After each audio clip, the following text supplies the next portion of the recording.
Buenos días, buenas tardes para todos. Espero pues que tengan el gusto como yo de leer a este primer autor que aparece en nuestro cronograma y como se había planteado esta es la primera sesión virtual, digamos asincrónica de nuestra materia. El tópico que vamos a trabajar es el consumo, como les mencioné antes, en un autor que en este caso es Irving Fisher. Luego se va a presentar algunas cuestiones de cómo se abordará. Entonces, tenemos el contenido. Lo primero que vamos a ver es quién era Irving Fisher. Segundo, vamos a ver los supuestos del modelo de Irving Fisher. En tercer lugar, un escenario muy robusto de las tres variables que considero son claves en el modelo de Irving Fisher, que sería la preferencia temporal, la tasa de interés que vamos a denotar como R minúscula, se denota como R minúscula refiriéndose a la tasa de interés real, que ya vamos a discutir. Yo creería que un tema apasionante ese, que solo en cada un tópico de esos, pero bueno, este modelo lo recoge, y el ajuste del ajuste hacia el equilibrio. Luego viene un modelo formal, que es la parte matemática. Hay otro modelo ahí que es tomado del libro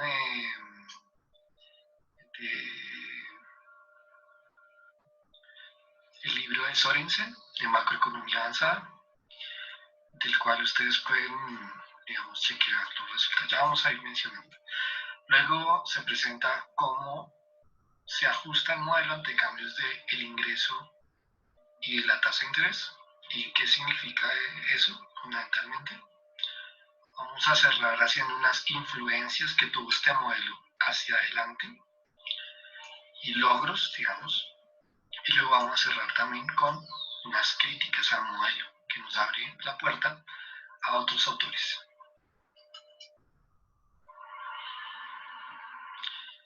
Bien, la primera forma de titular esto es titularlo como Irving Fisher, The Workhorse Model, que es como decir que es el caballo de trabajo, como la ropa de trabajo en los términos coloquiales, es decir, que el modelo de Fisher es la base fundamental de otros análisis sobre este tema, o sea, sobre el consumo.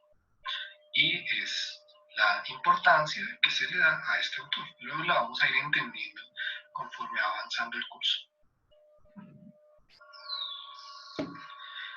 Esta es la foto de Irving Fisher. Se parece al de Kentucky Fried Chicken, ¿no?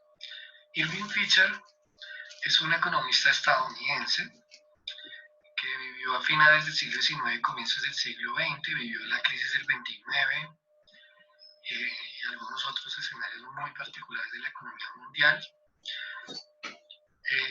En su familia tiene una influencia su padre, que es un pastor cristiano, y creería yo que sus formas de pensar se influencian por el saber cristiano. De hecho, el que vamos a tener hoy en cuenta, su modelo de consumo, que tiene otros trabajos en la moneda, ¿cierto? En otras cosas que se pueden abordar en las expectativas, pero este trabajo tiene una influencia cristiana importante, como muchos otros aspectos de la economía occidental y del pensamiento occidental, así no sean cristianos, incluso pueden venir de personas no creyentes. A su vez es un autor que utiliza herramientas en lo que se llama la teoría neoclásica de la economía, donde, para hacer referencia a ustedes, es como la explicación de microeconomía convencional, de maximizar una función de utilidad sujeto a una restricción o maximizar una función de beneficios sujetos a una restricción. También se considera un precursor del modelo de equilibrio general y digamos que es uno de sus aportes en teoría neoclásica. También para escribir del equilibrio general no solo fue, digamos, un discurso, sino que lo formalizó matemáticamente. De hecho, si uno revisa el libro de él, tiene en el apéndice, como lo hacía Marshall también, algunos análisis de gráficas. Esta es la restricción presupuestaria de la curva de diferencia que vamos a ver ahorita. en este libro sobre la tasa de interés. La tasa de interés, que es de 1903, de 1930. Entonces, digamos que tiene unos aportes de micro, como vieron, también de matemáticas. Los aportes fundamentales que tiene este autor es que se considera como alguien de economía que toma ideas de las finanzas y se involucra en estos pensamientos. Por eso algunos autores creen que la teoría de las finanzas tiene una gran influencia en la economía, sobre todo en las expectativas racionales, por ejemplo. También en la idea de los ajustes de los precios y los supuestos de manera interesante. Entonces, la teoría de las finanzas tiene una relación simbiótica con economía y este es un autor que conecta esas dos posturas. ¿Sí? Yo no sé si en finanzas ahí en la universidad abordan eso. Yo creía que no hay una formación tan sólida en teoría y por eso los economistas, nosotros, los que nos estamos formando, tenemos esta condición de entender a fondo las discusiones de las teorías de las finanzas y cómo eso tuvo influencias en economía. También hay otro libro que tenía por acá, que es el libro de la teoría de la tasa de interés, también de Fischer, traducido en 1930 en español, por si quieren leerlo. Lo he leído y me ha parecido espectacular, súper claro, súper claro. Es como esas personas que uno lee con claridad, pero no está de acuerdo. ¿Sí? Entonces Friedman es otro. Entonces, eso. También tiene otro trabajo Fischer alrededor de la teoría de la ecuación cuantitativa del dinero, que ahí la ven, por eso algunos llaman esa ecuación de MB igual a PT, es la ecuación de Fischer, ¿no? Se llama.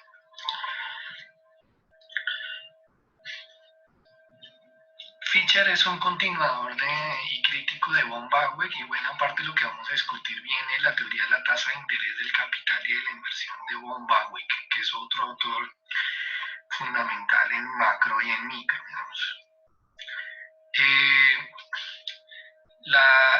El modelo que vamos a desarrollar del consumo de Irving Fischer se da en el debate que él tiene con von Bauer, con Wicksell, con otros autores, sobre la tasa de interés.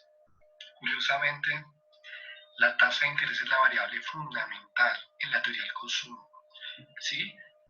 Y la relación que tiene esta con otras se va a configurar alrededor de este fenómeno.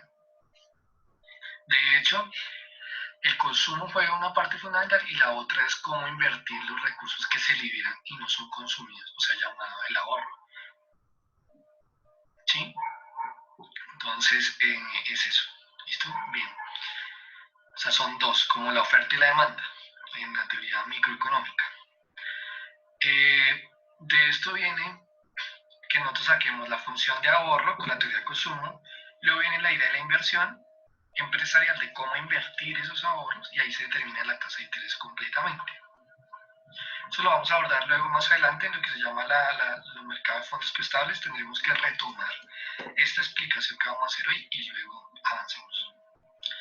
Y una cosa que tiene muy interesante Fischer es que se quiebra en 1929, se sostuvo en que el mercado se iba a equilibrar y definitivamente se hunde con toda la economía, con todos los amigos que él le manejaba el portafolio de inversión y escribe un artículo pues como muy bravo con lo que vamos a explicar ahora.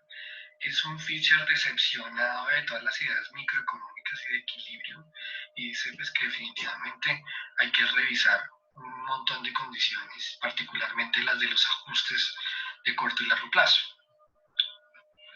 Y digamos que escribe este artículo, yo lo tengo aquí, lo pedí por Amazon, pues es descarga gratuito.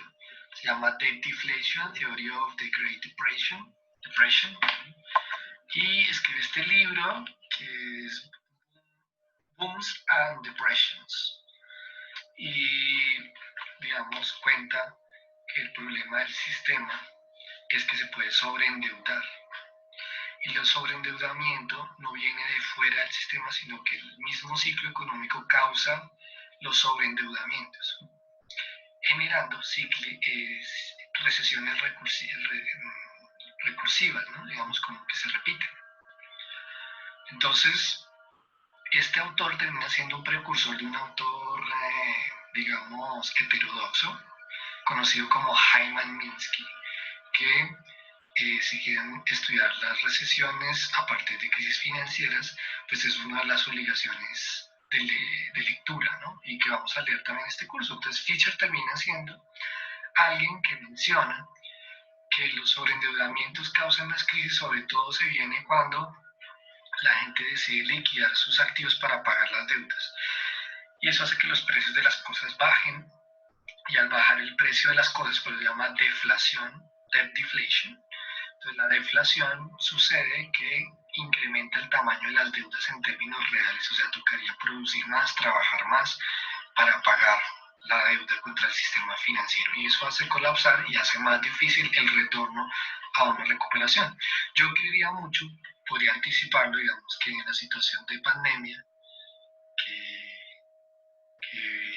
digamos, sucedió en la humanidad, pues puede causar esto, ¿no? Digamos, yo escribo esto en medio de la pandemia, no sé qué sucede después.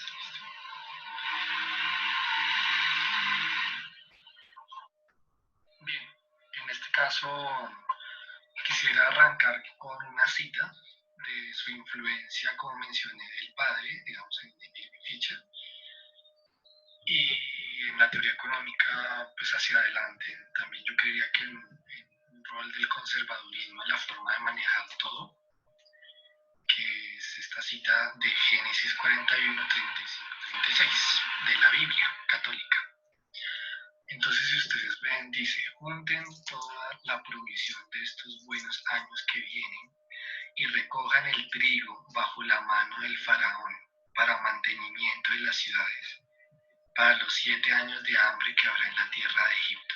Se refiere al caso de José, que es una de las historias, digamos, que a mí más me gustan como de la Biblia católica,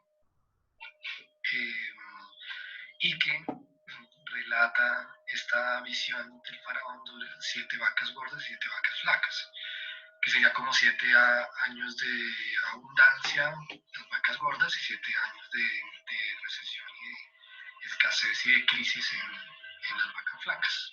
Y las espías, bueno, digamos que yo me refiero a las vacas. Entonces, ¿qué le dice José? ¿Cuál es la recomendación de José, que viene siendo como la recomendación de la prudencia macroeconómica?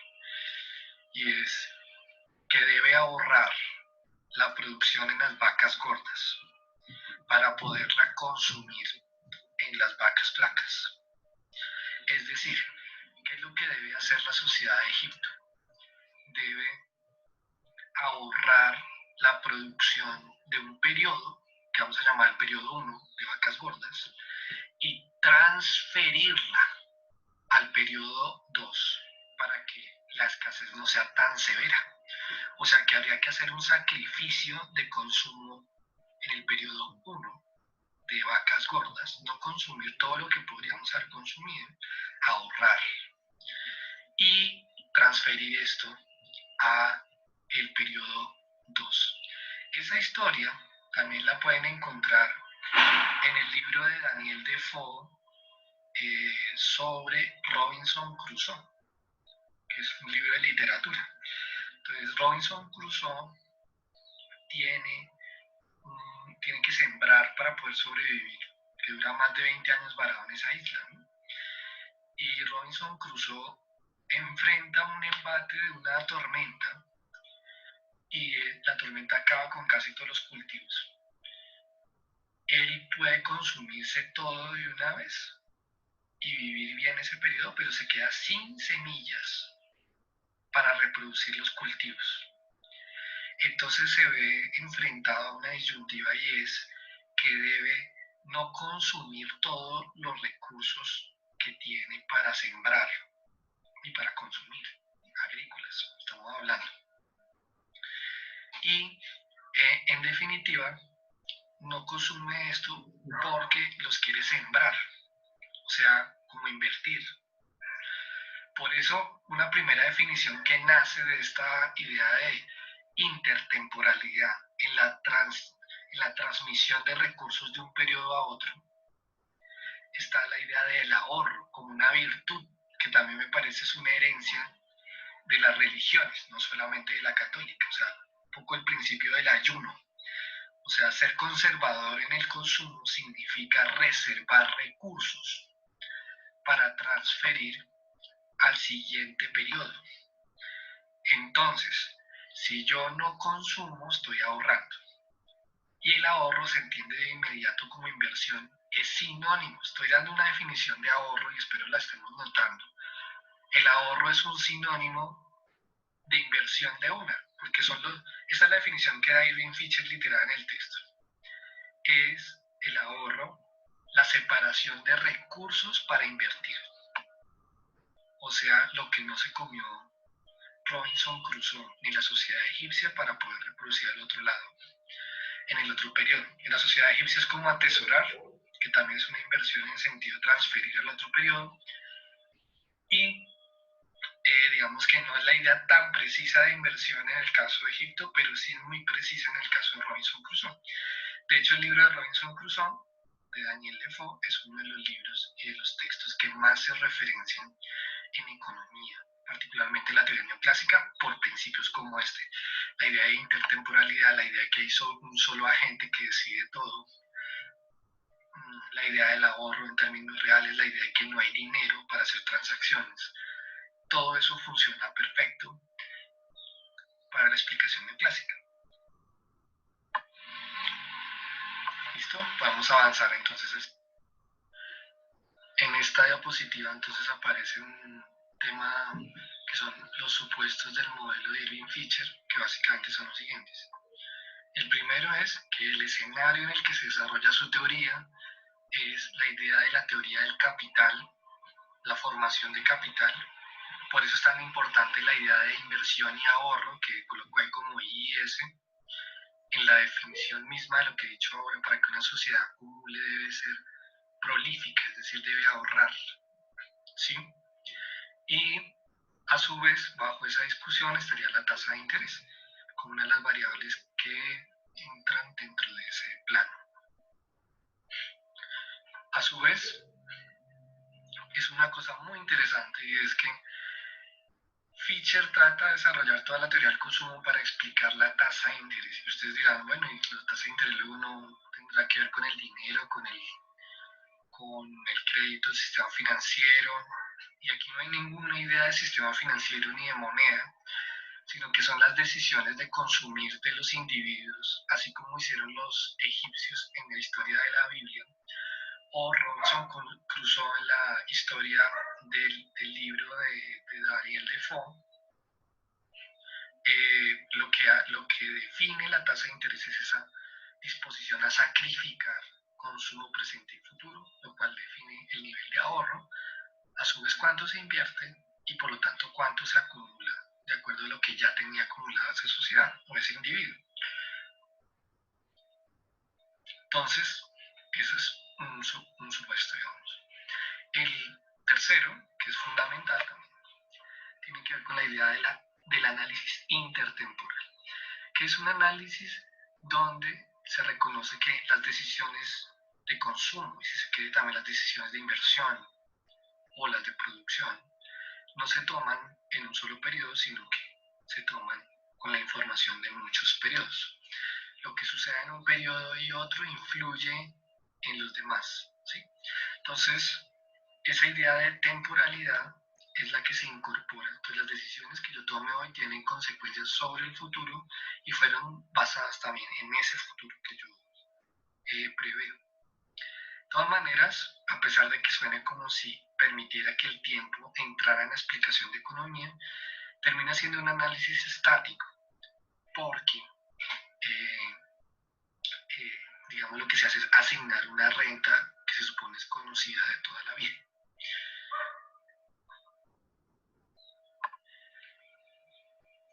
El cuarto supuesto es que aparecen dos mercancías en la idea de que hayan solamente dos periodos.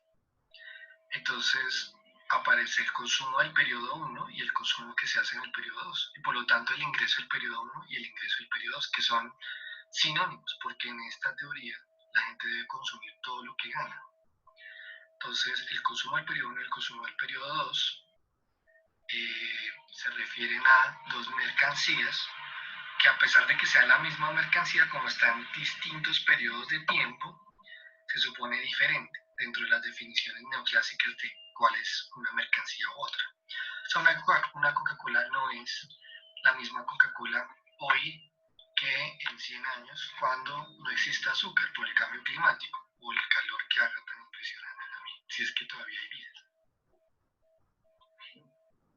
Entonces, tenemos dos mercancías que vamos a anotar luego como C1 y C2 en un ejemplo de dos periodos, pero eso se puede expandir a más periodos. El otro supuesto es que hay un solo agente que toma decisiones cruciales alrededor de los fenómenos del consumo, maximizando una función de utilidad y teniendo una restricción. Eso también, digamos, es muy de la teoría micro-neoclásica, que es la base teórica de Fischer. Entonces, con un individuo puede entender todo sobre el consumo en una sociedad, basta con entender a uno que represente a todos. Se llama eso individualismo metodológico dentro de la explicación de la teoría económica y la filosofía aplicada en economía. El modelo también supone competencia perfecta y perfecta previsión, por lo menos el que vamos a desarrollar, aunque Fischer sí desarrolla de incertidumbre, tiene perfecta previsión de tal manera que en condiciones de competencia perfecta todos los elementos de la microeconomía en condiciones de competencia perfecta aplican en la decisión del individuo racional representativo. Entonces, como dije, se maximiza la utilidad a través del tiempo sujeto a una restricción, que es un escenario de microeconomía donde hay un individuo racional que es capaz de hacer esos tipos de cálculos.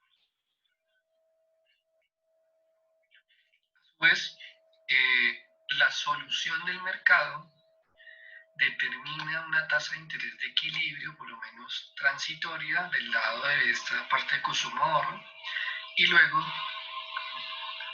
nos lleva a un segundo plano que todavía no se puede abordar. Como dije, el escenario puede ser cierto e incierto y da lo mismo, además es lo más chistoso, el resultado es el mismo con certidumbre que con incertidumbre. Eso luego lo vamos a ver con Robert Hall, que es un autor que introduce esos temas en economía. Uno de los temas más complicados que tiene este modelo, y si se quiere, digamos, de la teoría económica neoclásica, es que no involucra el dinero. Como ustedes van a ver, vamos a ver como una idea de préstamos y transferencias de recursos de un periodo a otro, pero como en los egipcios no hay un sistema financiero, sino que se supone que usted almacena granos, que usted almacena frijoles, que usted almacena cebada, como hacía Robinson Crusoe en su isla, pero no hay necesidad de meter dinero, ni es necesario meter sistema financiero para que otorgue créditos. Entonces, la transferencia de recursos es real. En ese sentido, el modelo es real y pues que la tasa de interés es real, porque se define una transferencia de recursos de esa forma. En esta parte se definen tres variables claves, como es la preferencia temporal y la tasa de interés dentro del modelo de Fischer. Entonces, vamos hablando de cada cosa. Entonces, como mencioné antes, la tasa de interés no se deduce de un sistema monetario financiero, sino que se deduce de la decisión de cada individuo cuando contempla sacrificar consumo presente o futuro por presente. Cuando hace esos cálculos intertemporales, entonces define una tasa de preferencia por cada periodo, que a su vez es símil de la tasa de interés. Luego se concilia en el mercado y se determina una tasa de interés promedio. Entonces, eso por un lado. Lo segundo es que si se define la tasa de interés, pues estamos hablando de la teoría de los precios en economía, que es, digamos, uno de los temas claves de la teoría económica y que desde la teoría neoclásica es la forma en que responde Fischer a esa formación de ese precio. A su vez, R, que es la tasa de interés real, la vamos a definir como la relación de intercambio entre bienes presentes y futuros. ¿cierto? O sea, nace la elección individual como lo acabo de mencionar. Eso lo va a definir con más precisión adelante, entonces por ahora me quiero quedar con esa idea de que la tasa de interés se define en la teoría del consumo de un individuo que decide entre dos periodos o más. Bueno, entonces vamos a hablar de la preferencia temporal o lo que llama Irving Fisher impaciencia humana. La impaciencia humana, digamos en términos de Fisher, lo que dice es que la gente valora más, en general, los seres humanos valoran más el presente que el futuro, porque pueden disfrutar de él. Yo siento que ahí tiene otra condición, digamos, de moralidad cristiana, que cree que uno se puede, digamos, dejar seducir por el placer. Y el placer es inmediatez. Entonces, solo es placer en el sentido sexual, por ejemplo, sino también placer en el sentido de disfrutar del consumo de cosas. Entonces, me puedo dar el gusto de consumir algo ya cuando pude haberlo consumido luego e incluso consumir un poco más si me hubiera esperado. Entonces, esa idea de la impaciencia es como que está ahí impregnado en la naturaleza humana, tanto pecadora que dentro de la visión de Fisher. Hay una cita que me parece clave y que va a tener una influencia fuerte en esta literatura y en los que se basan en esta teoría de Fisher, que dice que las personas incrementan su renta en un periodo a base de reducirla. Yo creo que es con base en redacción, no es mi error de redacción, si está en la traducción. Entonces, a base o con base en reducirla en otro periodo. Entonces, esta idea de yo puedo incrementar mi renta hoy transfiriendo renta de otros periodos y comprarme una casa. Es la idea del crédito hipotecario, transferir ingresos del futuro para el presente. Y la tasa de interés que usted paga por ese crédito hipotecario es el precio que usted paga por privilegiar el disfrute de esa casa hoy y no en 10 años cuando podría haber ahorrado. Esos otros 20 años de intereses, digamos, son el precio que usted le da al consumo presente con respecto al del periodo futuro. ¿Sí? Más o menos. O sea, hay un ejemplo, ¿verdad? El ejemplo que hay Irving Fisher. Irving Fisher dice, yo preferiría, por ejemplo, consumirme $100, es lo que él dice, pero pueden ser 100 unidades de un bien, porque ahí digamos, la idea de moneda casi que no entra en la explicación, pero supongamos que se mantiene el poder constante sobre cierta mercancía. Entonces, me gasto 100 unidades de $100 hoy, ¿cierto? Y lo que pasa es que esos $100 hoy los tomé a crédito y los traje de ingresos que se van a generar en el futuro. Entonces, ese precio que va a pagar es 10%, dice él. La preferencia temporal que manifiesta el individuo no es que le estén cobrando, sino que él estaría dispuesto, revela una preferencia de 10% de el consumo presente sobre el futuro. Estaría dispuesto a pagar 10% más sobre esos 100 del futuro, 110 del futuro. O sea, 110 del futuro son 100 ahora, ¿cierto? Entonces, prefiere no consumirse esos 110 en el futuro, sino 100 ahora. ¿Cuánto está dispuesto a sacrificar? 10%. Ese es el precio que le pone a la impaciencia. Y por lo tanto la tasa de interés es definida desde esa perspectiva. Bien, entonces un punto que uno puede decir ahí es que entre más impaciente sea una persona, o sea que privilegie más el presente, estaría dispuesto a sacrificar más del consumo del futuro.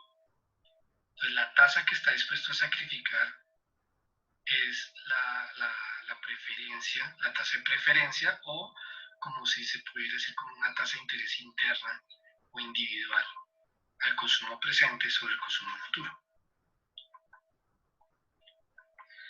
Fisher dice que la impaciencia de las personas depende de 4 aspectos. El primero es el tamaño de la renta que la asocia a consumo, o sea, cuando hable de renta y consumo es lo mismo, ya vamos también a explicar eso. La distribución esperada del ingreso-consumo, o sea, si la distribución, si piensa que su ingreso va a ir aumentando o va a ir disminuyendo.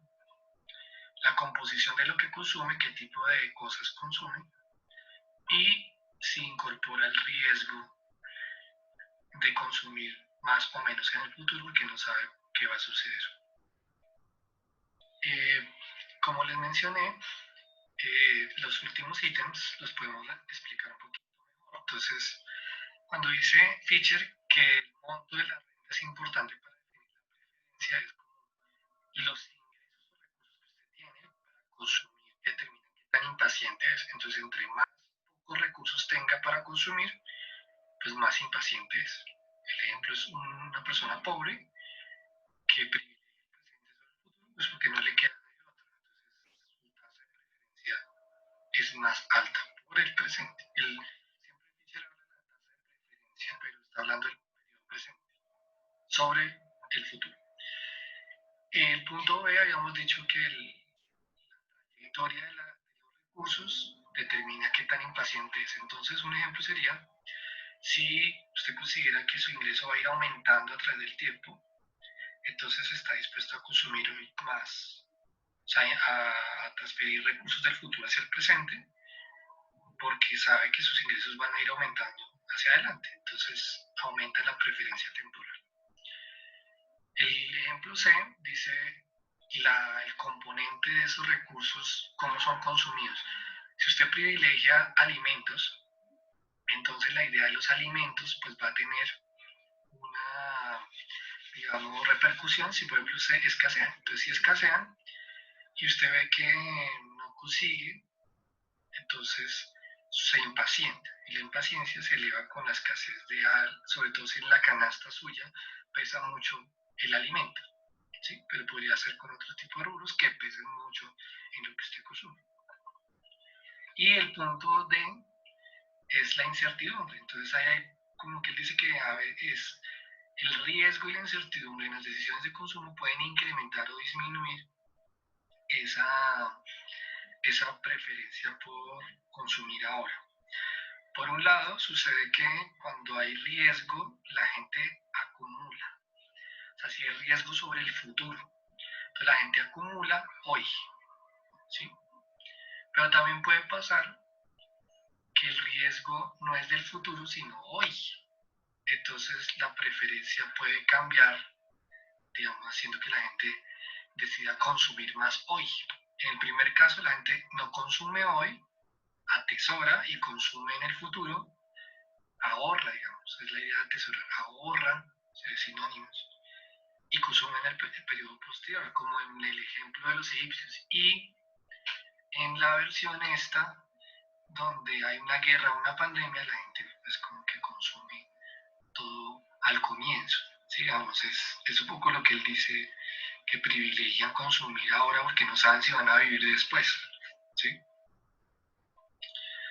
Después también Fischer mete la prima de riesgo, analizando la incertidumbre, y lo que dice es que en el fondo mete un principio de las finanzas importantísimo, que es un principio que dice que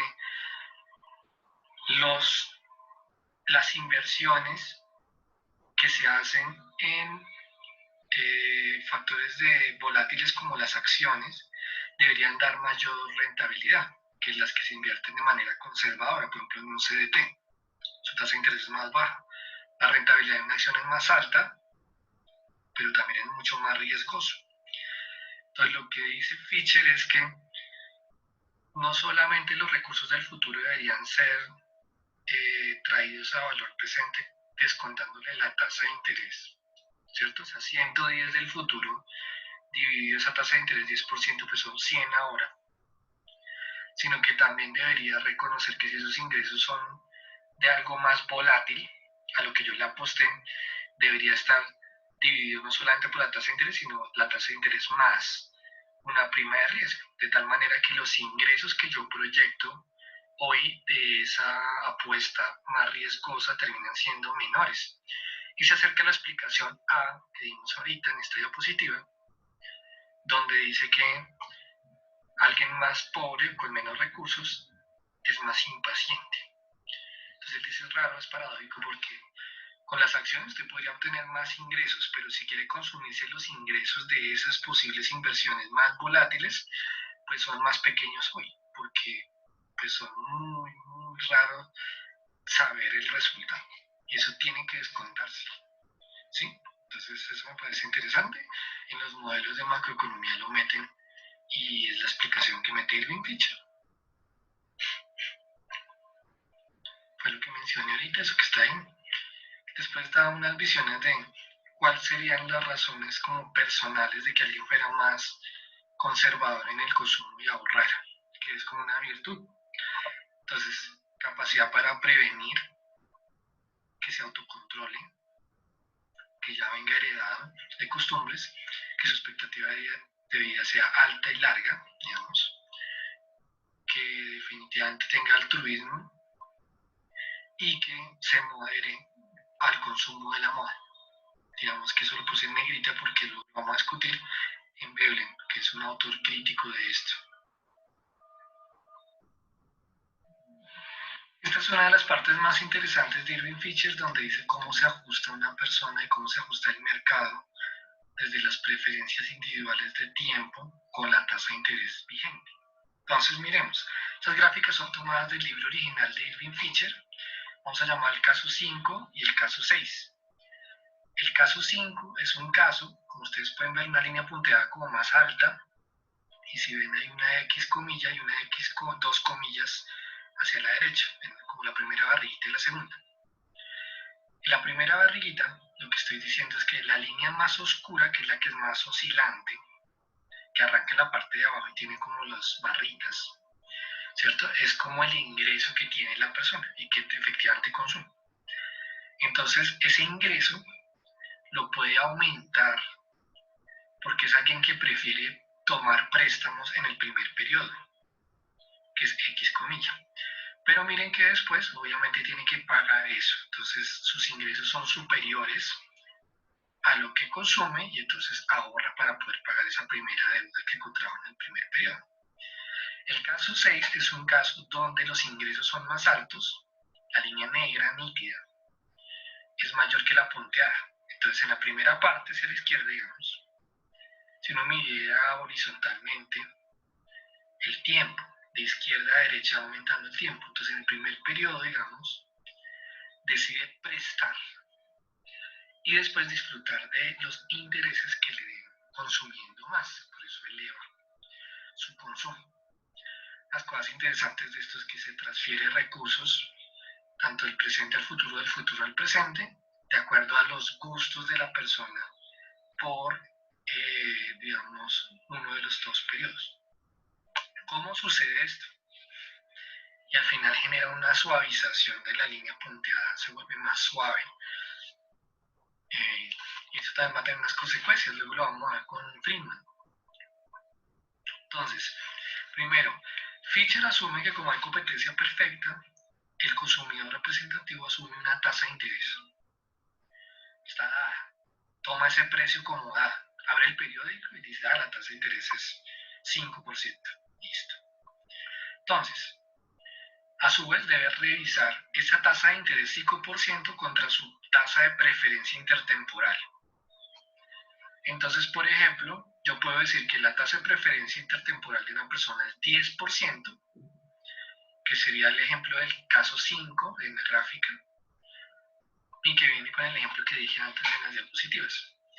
Entonces, si mi preferencia es 10% y yo veo en el periódico que la tasa de interés es 5%, yo estaba dispuesto a pagar 10% por esa transferencia de recursos para consumir hoy porque soy súper impaciente. Pero está 5%, es una reganga. Entonces, ¿qué es lo que hace? Toma crédito, transfiere recursos del futuro al presente para disfrutarlos hoy. Y va a pasar lo contrario si yo asumo que la tasa de interés en el periódico es mayor que lo que yo prefiero.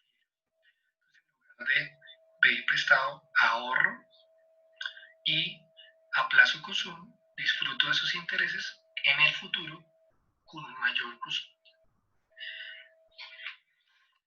Hay un ajuste que es muy interesante. Entonces, la persona del caso 5, digamos, tiene una tasa de interés intertemporal 10 y una tasa de interés que enfrenta el periódico de 5%. Cuando consumen el primer periodo, se le baja la ansiedad. Entonces, esa bajada de la ansiedad es una bajada de la tasa de preferencia intertemporal, de la que yo llamo ITP. Entonces, ya no es 10, sino 8. Pero 8 es mayor que 5, entonces seguirá tomando crédito. ¿Hasta dónde tomará crédito? Hasta que su tasa de preferencia se iguale a 5%. Y va a pasar lo mismo con el que esté por debajo. Va a ir subiendo hasta que llegue a 5%. Es un ajuste marginal que supone una maximización, de la cual vamos a hablar justo ahorita. Entonces, lo que tenemos es que acá vamos a hacer como ya una consolidación formal del problema de Edwin-Fischer. Formal es como matematizarlo, que es lo que hace Friedman en la ley. En esta parte vamos a ver como un elemento inicial, son dos, de la decisión del consumo en microeconomía. Primero la restricción y luego la curva de indiferencia, como ustedes recordarán de microeconomía de punto 1. Entonces vamos a ver la restricción presupuestal de este problema. Entonces, como ustedes pueden ver, digamos, aquí tendríamos el consumo del periodo 2, o el del futuro, y en este otro eje tendríamos el consumo del periodo 1. ¿Sí? Entonces, eso es como lo primero. Después tenemos que el individuo tiene que aceptar la tasa de interés, porque viene de fuera, es precio aceptante de esa tasa de interés, y vamos a definir la tasa de interés como estas flechitas que estoy aquí mostrando con el cursor. Y esa definición viene aquí, donde estoy dando definición de R, definición de la tasa de interés, que es la cantidad de consumo del segundo periodo a la que se renuncia, o sea, esta flechita bajando, cuánto consumo del periodo se sacrifica para aumentar el consumo del periodo 1, que es esta flechita horizontal, ¿sí? Que justamente así está definido en esta parte. Si ustedes pueden verlo, al final lo que estoy diciendo es que el precio del consumo del periodo 1 lo estoy midiendo en términos de sacrificio del consumo del periodo 2. Como había dicho antes, Fischer, $110 del futuro son 100 del consumo de ahora. La tasa de interés entonces es 10%, aunque él estaba hablando era de la preferencia de la persona, pero digamos que esos dos conceptos se van a igualar. Se asumen dos periodos, como vimos ahorita, aunque puede extenderse a más periodos. Se pueden transferir recursos de un periodo a otro. O sea, yo puedo consumir más en el periodo 2, de tal manera que, digamos, consumir menos en el periodo 1, o sea, ahorrar, que sería consumir uno aquí, C1 aquí, y Y1 es todo este su ingreso, o sea, que todo esto es ahorro y podría consumir más con ahorro del primer periodo. O puede consumir más en el periodo 2 de lo que gana y por lo tanto tendría que ahorrar en el segundo. O sea, su consumo debería ser inferior a lo que gana en el periodo 2. Ahí donde está el curso debería estar C2, diciendo que tienen que ahorrar en el periodo 2 para poder disfrutar de un consumo mayor en el periodo 1, que debería estar acá. Imagínense ahí ¿cierto? El movimiento de un lado a otro. Como están estas líneas punteadas, ¿sí? Después tenemos que una cosa importantísima es la idea de valor presente que aparece acá. Entonces la idea de valor presente, como ustedes ven, X son ciertas unidades, entonces yo estoy diciendo que 110 unidades del futuro son iguales a hoy 100, porque la tasa de interés R es 10%, suponiendo que este término teta no está, que es la prima de riesgo. Pero si a eso le meto la incertidumbre, como dijimos en las diapositivas anteriores, entonces no solamente sumo la tasa de interés, sino también la prima de riesgo, de tal manera que el valor presente de esos ingresos futuros son menores. Y eso es lo que dice Fischer, que alimenta la impaciencia, digamos. Pero esa es la definición de valor presente. Aquí está una definición que toma el libro de Mankiw, que era el libro que utilizaba antes. Entonces dice que es la cantidad de recursos que sería necesaria hoy, ¿cierto? Dado los intereses vigentes. Entonces, ¿cuánto cantidad de recursos necesaria hoy? Serían 100, dado los intereses vigentes para generar esa cantidad en el futuro, o sea, 110. De la restricción también podemos decir lo siguiente. Entonces, ya dijimos lo del descuento, ¿cierto? Una cosa interesante es que la restricción que aparece aquí arriba es una identidad. O sea, primero, miren que está dividido 1 más R, que fue lo que dijimos ahorita aquí abajo con el valor presente. O sea que los consumos del futuro están expresados en consumos del presente y los ingresos del futuro están expresados en valor presente. Pero lo que yo estoy diciendo del lado derecho de esta identidad, que es como lo que estoy tratando de mover con el cursorcito, es la restricción de recursos, o sea, de producción de bienes, que usted puede utilizar para consumir. Pero todo esto se debe consumir. O sea, que la suma de estos dos debe dar lo mismo a este lado. Entonces, lo que se hace es equiparable. Ahora, que usted se consuma todo lo del Y2 en C2, no necesariamente. Pero la suma de esta energía debe ser igualita a esta otra. O sea que lo que restringe el consumo es la producción de bienes, que está para esa disposición, que son los recursos que al final sirven para consumir, ¿no? Ahora, que los decida consumir ahorita o después es otra decisión que depende de su preferencia temporal, que es la curva de indiferencia, y la función de utilidad, como él captura eso. A su vez, Friedman, en la lectura que ustedes hicieron, dice que los recursos Y1 más Y2 traídos a valor presente, pues como W1. Entonces W1, ¿cierto?, hace las veces, digamos, de lo que sirve para consumir en cualquier periodo. Son los recursos que tengo para consumir. Y eso significa una cosa importante, y es que puede que yo me consuma una parte importante de esos ingresos hoy. O sea, yo estoy consumiendo más de lo que gano hoy. El consumo de hoy no depende de cuánto gano hoy. Esa es una crítica que van a hacer a Keynes, ¿sí? Digamos, es eso. Y también definir el concepto de ahorro, eso lo tomó de Friedman, dice que el ingreso del periodo 1 es como menos el consumo, pero el consumo está en función de W1 y de la tasa de interés, que es la que define la preferencia por un periodo u otro. Ya conté lo de la prima de riesgo. ¿No? Perdón porque eso se corta un poquito. El otro elemento que hay que tener en cuenta para la determinación del consumo intertemporal y la decisión micro es la curva de indiferencia. Entonces aquí tenemos las preferencias del consumidor. Usted sabe que una curva de indiferencia se supone que la utilidad está constante, y entonces lo que me está diciendo es que para mantener constante la utilidad, usted debería sacrificar, aquí como estoy mostrando en el curso, sacrifica el consumo del periodo 2 y aumenta el consumo del periodo 1. Pero en la medida en que yo me muevo desde la parte más alta a la parte más baja, la restricción presupuestal, como estoy marcando ahí, entonces el sacrificio del consumo del periodo 2 es cada vez menos por más del C1. O sea que se está hastiando el consumo del periodo 1 cuando yo me muevo aquí hacia la derecha. Ya tengo mucho de C1. Entonces se me agota la impaciencia, ya no tengo tanta impaciencia, que es lo que decíamos, el mecanismo que va ajustando la impaciencia con la tasa de interés.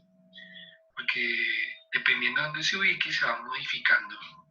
Su impaciencia empieza a ser menor hacia la derecha y empieza a crecer hacia la izquierda. Cuando tiene muy poco el consumo del periodo 1 es muy impaciente. Por supuesto, el cociente, la pendiente, perdón, de la curva de indiferencia es la relación marginal de sustitución, que es este RMS de acá.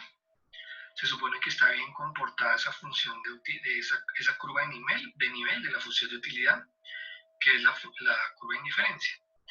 Significa que es convexa estricta, lo cual marca rendimientos decrecientes en la utilidad de los dos consumos.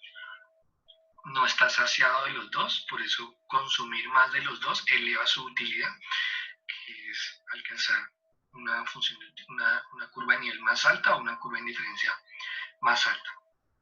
No se cortan, cumplen esos principios de transitividad, reflexibilidad, ¿cierto? E identidad. Aquí tenemos una fórmula matemática de donde se desprende que si usted deriva toda la función de utilidad de dos bienes, que sería C1 y C2. Aquí está dividido por la prima de riesgo del periodo 2, si usted quiere, si no lo deja sin eso. Entonces, una derivada total es esto, y pues como está sobre la función de utilidad, la utilidad cambia a cero si se mueve sobre la curva de indiferencia. Entonces, de ahí despeja este DC1 y este DC2, le va a quedar en términos negativos, que es la pendiente de la restricción presupuestal, perdón, de la curva de indiferencia, que no es más que el cociente de las utilidades marginales o de las disposiciones a preferir cierto periodo sobre otro. ¿Listo? Bien. Vamos a evaluar la optimización a la feature. Entonces, lo primero pues que vamos a hacer es representar el óptimo, ¿cierto? Como acabé de mostrar ahí en la animación. Pues lo que se tiene, digamos, en el óptimo es que las curvas de indiferencia pues podrían estar por debajo o por encima, pero el óptimo se alcanza justo donde son tangentes. Y eso sucede donde el cociente de las utilidades marginales, o sea, la pendiente de la curva de indiferencia que acabamos de ver, es igual a la pendiente de la restricción presupuestal que ya habíamos visto un poquito antes. Y Fischer dice que hay un ejercicio de balanceo hasta que se llega aquí, que es el ejercicio de optimización y de maximización. Entonces, dice, si se tiene una preferencia por T1, o sea, por consumir el periodo 1, o sea, la idea de impaciencia que define este autor, pues uno no estaría en O, sino estaría a la izquierda, o sea, como en un punto acá, ahí sobre esa curva de indiferencia roja, ¿sí? Miren que ahí, si trazara una recta tangente, sería como más vertical, ¿cierto? Digamos, sería como una cosa vertical ahí. Y esa idea vertical, ¿cierto? Lo que me está mostrando es que la tasa de preferencia es mayor que la tasa de interés. La tasa de preferencia del individuo por consumir el periodo 1 es mayor que la tasa de interés de equilibrio, que la que abre el periódico, ¿se acuerdan? Si quieren repasen eso en la diapositiva anterior. Entonces, ¿qué es lo que va a pasar según lo que vimos en esa diapositiva que estoy mencionando? El individuo va a tomar crédito y va a empezar a consumir más del periodo 1. Eso va a bajar su preferencia, o sea, su utilidad marginal del consumo al periodo 1, o sea, que va a ser más chiquito este cociente, mire que es el numerador, ahí lo coloco al lado del cursor. Esa utilidad marginal va a empezar a disminuir y va a empezar a aumentar la del periodo 2. O sea, que todo este cociente empieza a disminuir de tal manera que se acerca a este 1 más R, porque estamos diciendo que esto, utilidad marginal de C1 sobre C2, que es la relación marginal de sustitución, era mayor que 1 más R, que era el punto que estaba aquí justo donde dejé el cursor otra vez. Se va moviendo hacia acá hasta que llega al óptimo.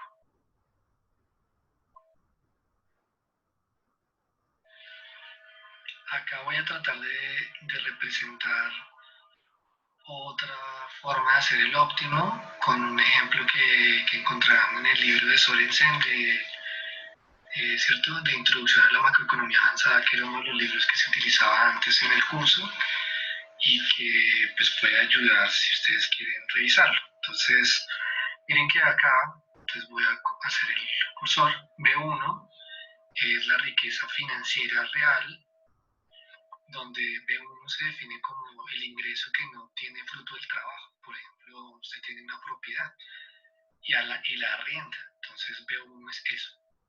Y1L significa el ingreso fruto del trabajo. Friedman llama a B1 la riqueza no humana y a Y1 la riqueza humana.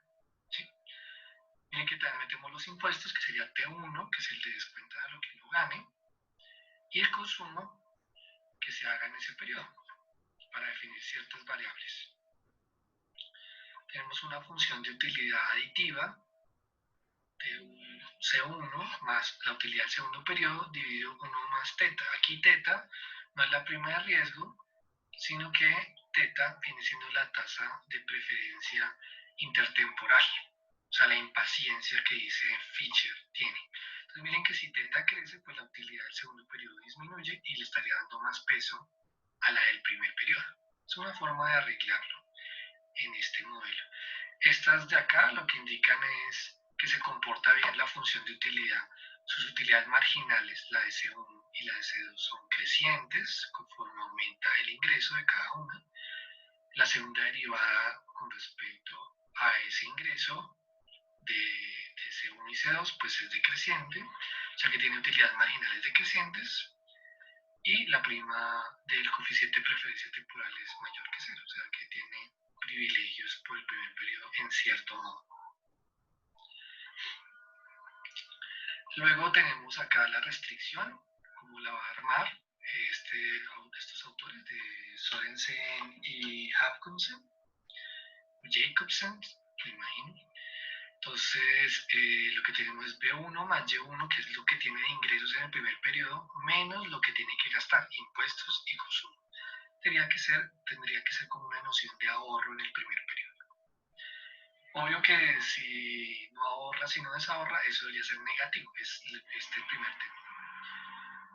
Si no ahorrara, si no desahorrara, igual tiene que pagar una tasa de interés, pero si ahorra, recibe una tasa de interés, y eso sería como B2. Y B2 termina siendo parte de los recursos que le permiten consumir en el segundo periodo, o los que le toca pagar para poder, digamos, haber disfrutado en el primer periodo, dependiendo si es ahorrador o o ahorrador o alguien que se endeudó, prestamista o prestatario, ¿cierto? Digamos, Y2 menos T2 sería como los ingresos adicionales que tiene el segundo periodo para consumir en ese periodo.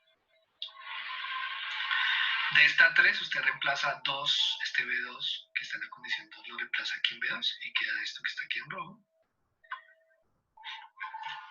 Pasa los Cs a un lado y deja lo otro al lado derecho de la igualdad. Divide por 1 más R para dejar todo en términos del primer periodo. Y va a notar primero que le va a quedar la restricción presupuestal, donde tenemos que la riqueza humana es todo lo que dice Y, descontado de impuestos, y B1 sería la riqueza financiera. Entonces, riqueza financiera y humana es la que permite consumir en ambos periodos. Luego tenemos el óptimo, que simplemente es reemplazar C2 de la condición 2, si no estoy mal, de la diapositiva anterior. Aquí dice UC2, entonces lo reemplazamos. Derivamos esta U con respecto a C1. Mire que en la parte de arriba ya no hay C2, todo está aquí está C1 y aquí está C1. Entonces derivar esta U con respecto a C1 es la utilidad marginal del consumo del periodo 1.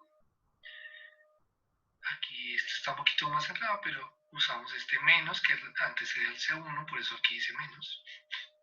Tenemos 1 más R y 1 más teta, que son como constantes de la derivada, entonces los sacamos y por eso quedan acá. Y luego queda utilidad comillita, que sería utilidad marginal del consumo del periodo 2, que lo representamos aquí abajo. Y aquí ya podríamos dividir UC1 en UC2, que es la pendiente de la curva de indiferencia, es igual a la pendiente de la restricción presupuestal. Y ya estaríamos en el óptimo. Entonces, graficamos y tenemos el óptimo, que sería este que está marcado ahí con la flechita o con el cursor, y pues digamos es como la asignación óptima intertemporal. Ya dijimos todo esto. Solo podemos agregar que a veces ese óptimo lo llaman el óptimo Keynes-Renzi, porque Keynes estaba de acuerdo con ese punto de equilibrio, pero antes de la teoría general de Keynes del 36. Algunos autores como Macchio, Sorensen y sus textos dicen que es que a Keynes se le olvidó la buena teoría, y si le consultaron a Keynes maduró para darse cuenta que esto que estamos exponiendo tenía algunas dificultades de las cuales ya vamos a representar esto un poco parecido a los diagramas donde se hacía el ajuste, que alguien se volvía más tomador de préstamos o alguien que decidía prestar, prestamista, a tomar préstamos con prestatario, si otorgaba créditos, ¿no? Digamos, para aclarar esas definiciones. Vamos a asumir que R es igual a teta, de tal manera que si ustedes ven en la condición del óptimo que estaba atrás, pues como dice 1 más R sobre 1 más teta, eso queda igual a 1 y desaparece. Entonces queda la utilidad marginal de un periodo igual a la utilidad marginal del otro. Si la utilidad marginal de un periodo es igual a la utilidad marginal del otro, entonces el individuo decide consumir igual en el primer periodo que en el segundo. Es lo que buena parte de esta literatura llama suavizar el consumo, suavizarlo. O sea que independiente de que cambie el ingreso en un periodo y otro, usted consume lo mismo, porque si tuviera muy poquito ingreso ahorita y después mucho, pues traigo recursos del futuro y consumo mejor ahorita, pero después tengo que pagar la deuda. O si tengo mucho ahorita, ahorro ese mucho ahorita y lo transfiero al futuro. Esta es la primera gráfica donde tenemos que el consumo del periodo 1 y el periodo 2 es constante. Este sería el periodo 1, este sería el periodo 2 y este sería el nivel de consumo. Miren que acá el ingreso del primer periodo es inferior a lo que consume, o sea que digamos que pide un préstamo porque consume más de lo que gana. Pero después tiene que pagar, o sea que tiene que ahorrar en el segundo periodo, o sea su ingreso debe estar presupuestando que su ingreso es mayor que lo que va a consumir.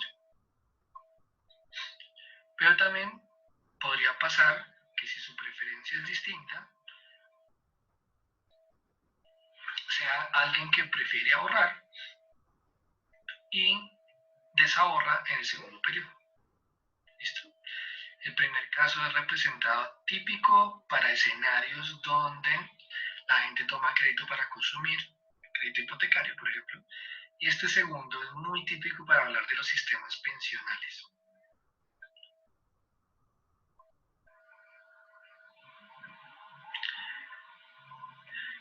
Aquí hay dos casos que nos van a ser muy útiles para la siguiente sesión, como son, o bueno, para la sesión donde hablemos de Friedman y Modigliani, y Hall de pronto un poquito. Entonces lo que tenemos es que si aumenta la renta, ¿cierto? Lo que nosotros tenemos es esto muy importante. Se desplaza la renta, la restricción presupuestal si hay un aumento del ingreso. Pero el aumento del ingreso pudo venir del periodo 1 y 2. Lo que pasa es que si aumenta el ingreso del periodo 1, aumenta la recta presupuestal de esta forma, permitiendo consumir tanto del periodo 1 como del 2. Eso desata temporalmente la idea de que el aumento del ingreso del periodo 1 va asociado a un consumo del periodo 1. El aumento del consumo del periodo 2 va asociado a un ingreso del periodo 2. Se puede consumir en el periodo 1 con ingresos del periodo 2 y viceversa. Entonces, esto va a permitir, digamos, una discusión de la cual ya voy a mencionar. El otro efecto importante es cuando yo subo la tasa de interés. Entonces, la tasa de interés va a girar cuando yo suba, va a pasar del punto A, ese óptimo, a este otro óptimo, que sería el punto B.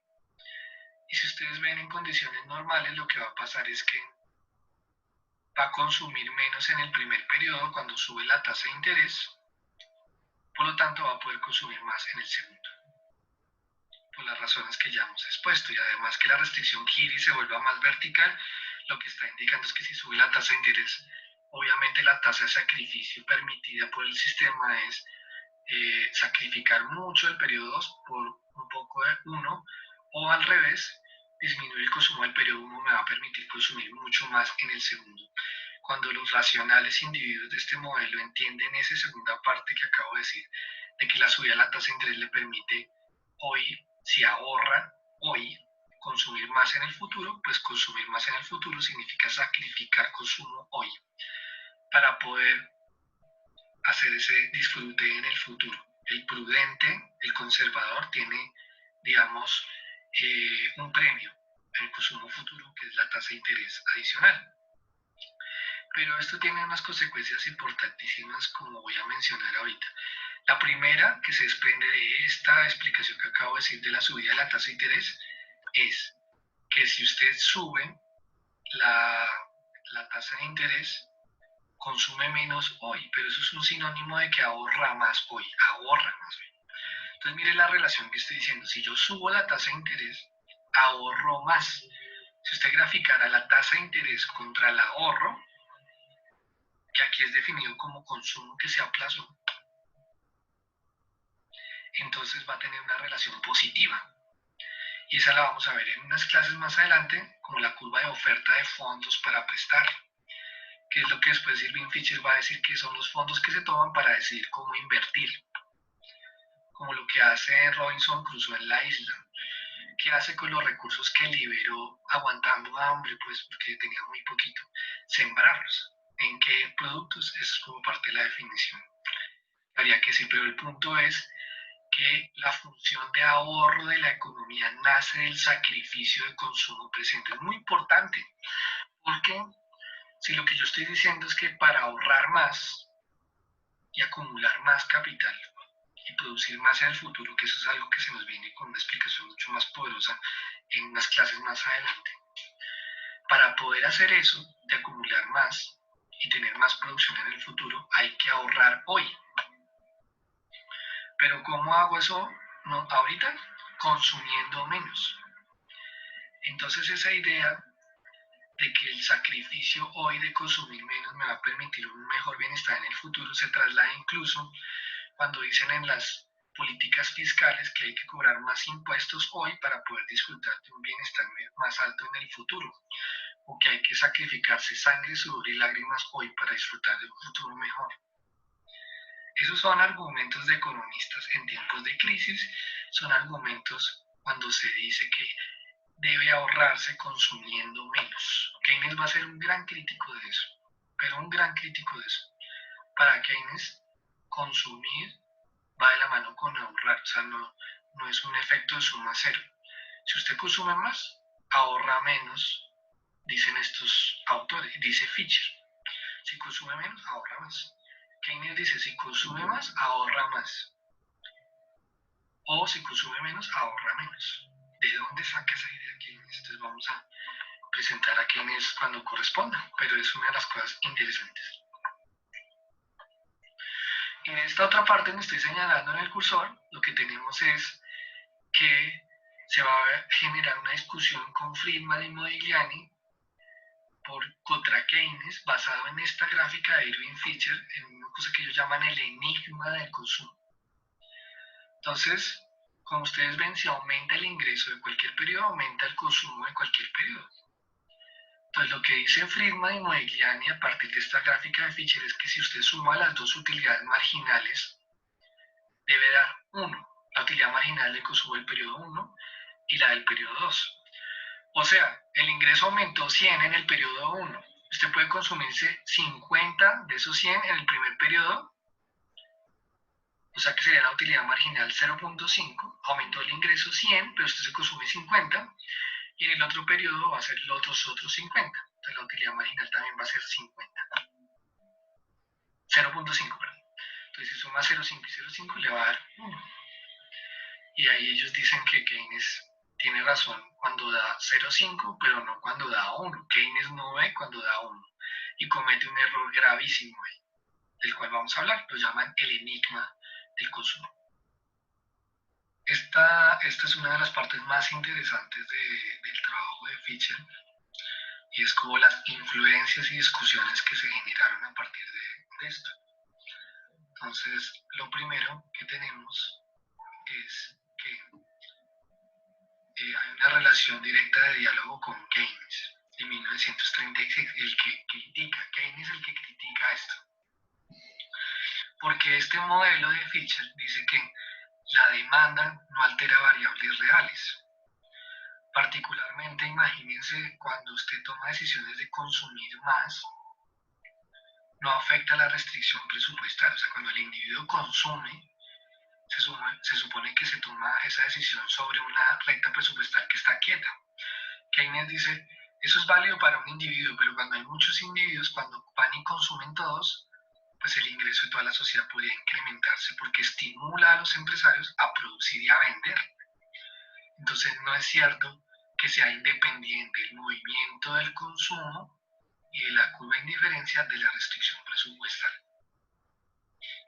Lo segundo que el trabajo de Fisher implementa en la teoría económica es una muerte al ciclo, porque miren que en las recesiones pues yo podría traer ingresos del futuro y después los pagaría más adelante. Es la solución que ha dado el gobierno a la pandemia, que se deben tomar créditos hoy, digamos, se deben tomar créditos en la pandemia para que después los paguen en el futuro. Entonces eso suaviza la producción y la economía no se resiente. Lo más curioso es que la economía se resiente, porque el sistema de crédito de moneda no funciona como acá, donde no hay bancos, ni sistema financiero, ni dinero. Y eso tiene una consecuencia sobre la explicación, que vale la pena ir pensando en el debate. ¿Cierto? Digamos, yo sugiero que vayamos pensando esto si escuchan discursos similares alrededor de estos temas. Lo otro es que esta teoría funcionó como una plantilla para otras, particularmente como ha mencionado Modigliani, Friedman y Robert Hall, toman a Fisher para criticar a Keynes después de que Keynes muere. ¿Sí? Entonces es como el caballo de trabajo, el workhorse model de esas personas. Por eso es que se hizo famoso este modelo de consumo en la macro moderna. También, aquí coloqué una gráfica de eso. Ustedes pueden ver, dice la regla fiscal.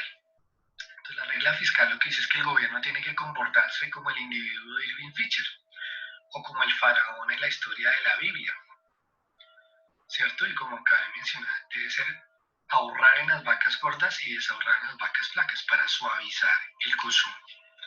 Y parece que eso tiene una consecuencia distinta, ¿sí? Parece que eso genera una alteración en el sistema de producción y empleo. En contra de estabilizarlo, lo desestabiliza.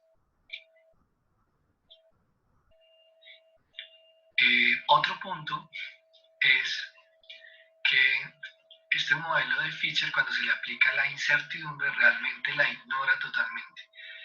Y eso lo vamos a ver más adelante cuando hablemos de Robert Hall, con las expectativas racionales. Pero una de las herencias que tiene este modelo de Fisher es que con certidumbre y con incertidumbre, como dice Freeman, la lectura que ustedes hicieron, con certidumbre y sin incertidumbre, la decisión es la misma, o sea, el consumo termina siendo el mismo.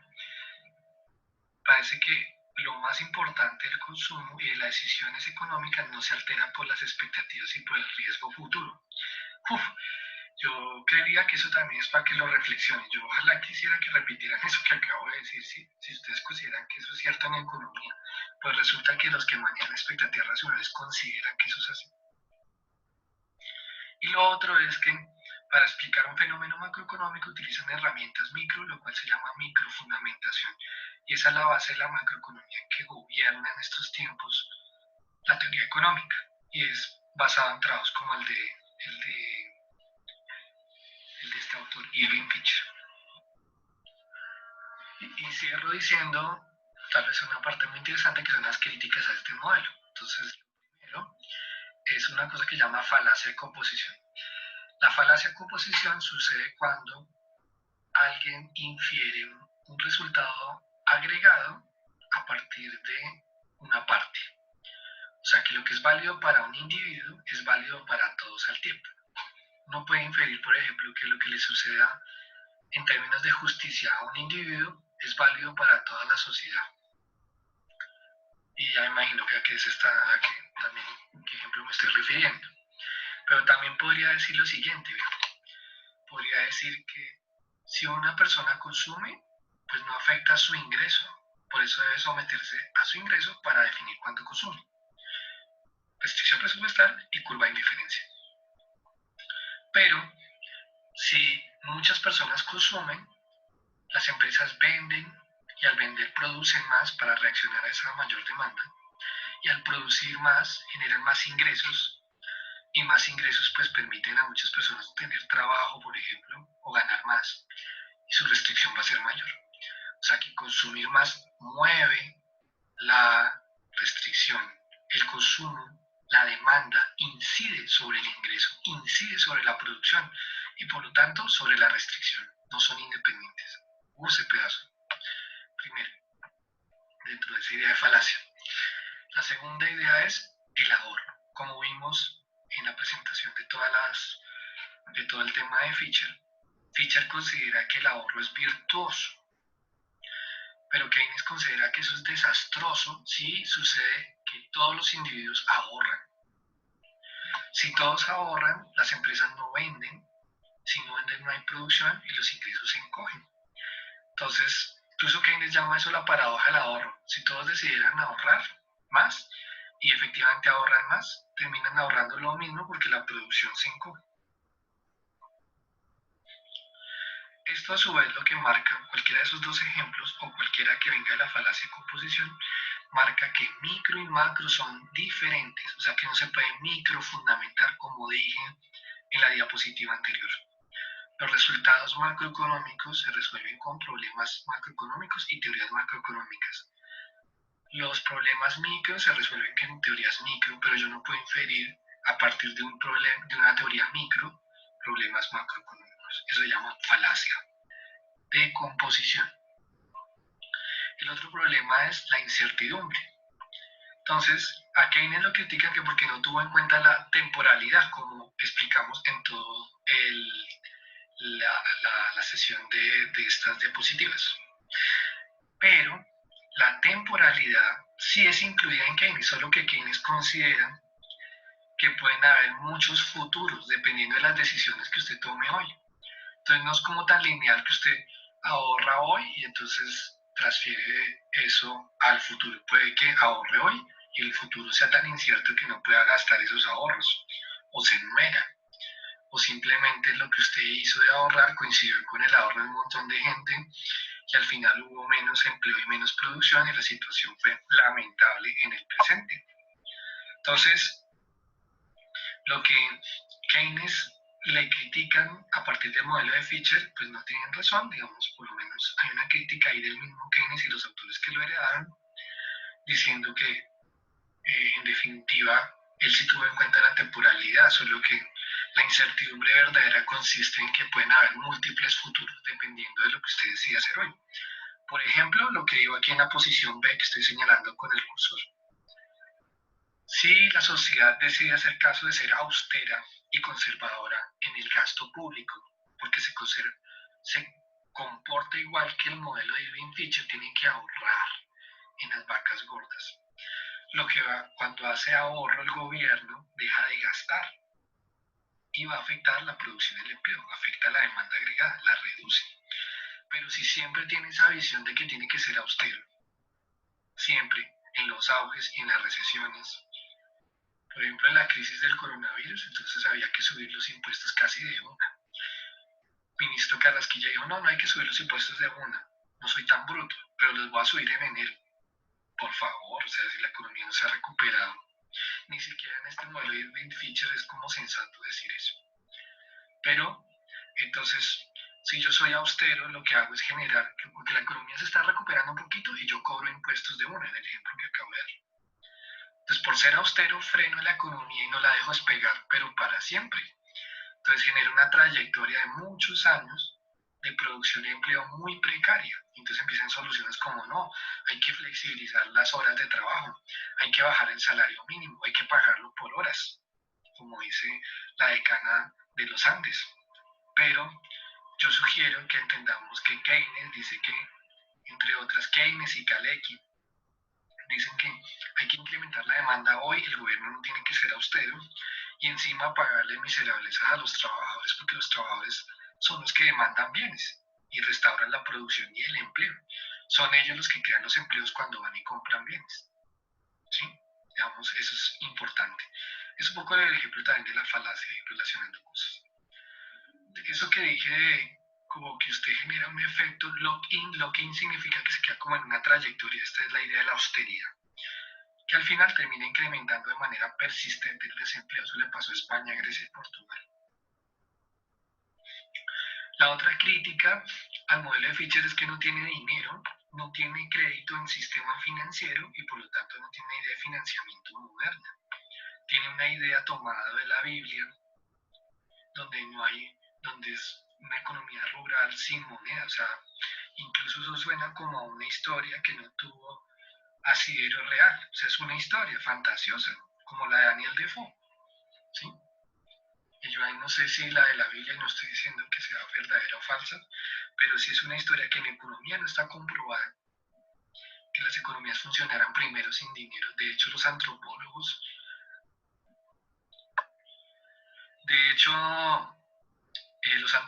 como mencionaba, han demostrado que el trueque no existió en el sentido de la economía, como lo dice la economía, sino para otras condiciones, como más ceremoniales, como en términos de yo le regalo esto, pero usted no me ataca en las sociedades primitivas, ¿sí?